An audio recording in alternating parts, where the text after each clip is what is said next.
Bismillahirrahmanirrahim. Assalamualaikum warahmatullahi wabarakatuh. Halo mahasiswa UT yang berbahagia. Bagaimana kabarnya? Semoga Anda semua dalam keadaan sehat walafiat. Selamat datang rekan-rekan mahasiswa UT. Hari ini kita akan belajar tentang sejarah sastra Indonesia, yaitu tentang masalah angkatan, generasi, dan periodisasi sastra. Dengan memahami konsep ini secara tepat, kita dapat menilai bagaimana kesusastraan Indonesia itu berkembang. Nah, pertanyaan yang mendasar itu adalah bagaimana kita membagi sejarah sastra Indonesia? Apakah berdasarkan waktu, ideologi, gaya penulisan, atau peristiwa sosial politik yang terjadi pada saat itu? Nah, disinilah munculnya penting pembebakan sastra atau periodisasi. Dengan pembebakan, kita tidak hanya mencatat urutan waktu yang muncul karya sastra, tetapi juga mengidentifikasi ciri-ciri tematik, bahasa, dan visi estetik sastra yang berkembang dalam suatu kurun sejarah tertentu. Artinya, pembebakan bukan sekedar penamaan zaman, tetapi adalah usaha ilmiah untuk memahami dinamika kesusastraan sebagai bagian dari sejarah budaya dan bangsa. Nah, untuk memahami pembebakan sastra secara mendalam, kita perlu membedakan 3 konsep yang paling utama, yaitu angkatan, kemudian generasi, dan periodisasi. Jadi angkatannya itu merujuk pada kelompok pengarang yang memiliki kesamaan visi estetik dan ideologi dalam kurun waktu tertentu.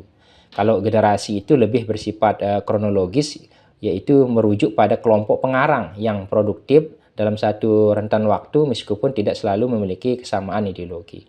Kemudian periodisasi itu adalah pembawakan sejarah sastra yang secara sistematis berdasarkan konteks sosial budaya dan politik pada saat itu. Jadi pendekatan ini lebih historis dan lebih analitis. Nah, melalui tabel ini, mari kita bandingkan secara langsung 3 istilah utama ini.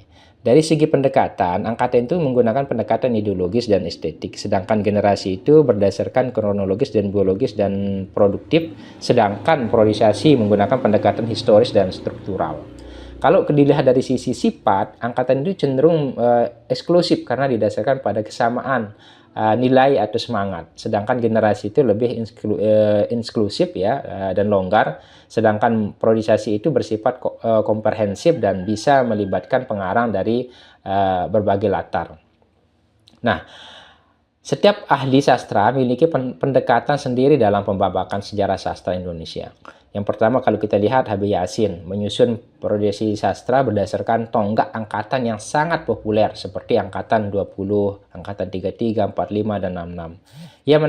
Ia menekankan pada momentum kemunculan tokoh dan karya besar yang mempengaruhi estetika dan arah sastra nasional. Kalau Aji Prosidi mengambil pendekatan lebih historis dengan membagi sejarah sastra menjadi 2, yaitu masa kelahiran dan masa perkembangan. Ini membedakan masa pembentukan sastra modern dan masa pengembangannya setelah kemerdekaan. Nah, kemudian Nugroho Noto Susanto dan Bujung Saleh misalkan. Ini lebih menekankan pada konteks ideologi dan politik. Mereka membaca karya sastra itu sebagai produk yang tak terlepas dari wacana kekuasaan dan kondisi politik pada saat itu. Artinya tidak ada cara tunggal yang untuk membagi sejarah sastra. Justru dengan keragaman pendekatan ini memperkaya perspektif kita dalam menelaah sastra. Nah, dari pembahasan tadi, kita dapat menyimpulkan bahwa istilah angkatan, generasi, dan periodisasi itu memiliki orientasi yang berbeda, tetapi saling melengkapi. Angkatan membantu kita memahami dinamika kelompok pengarang dalam satu zaman. Kalau generasi itu menandai waktu produktif tanpa selalu mengingat pada satu ideologi. Nah, kalau periodisasi itu memberikan kerangka besar untuk membaca perkembangan sastra sebagai bagian dari sejarah bangsa.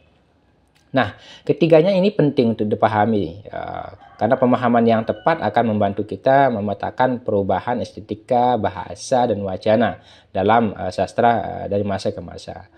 Nah, semoga penjelasan ringkas ini berguna bagi rekan-rekan mahasiswa UT. Untuk memahami materi pada kegiatan belajar ini, silakan teman-teman membaca rangkuman yang ada di modul selanjutnya.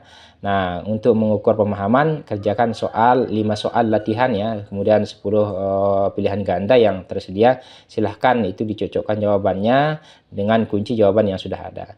Jika hasil Anda memuaskan, Anda dapat melanjutkan kegiatan belajar atau modul berikutnya. Kemudian salam belajar untuk kita semua, salam sukses, sehat selalu. Assalamualaikum warahmatullahi wabarakatuh.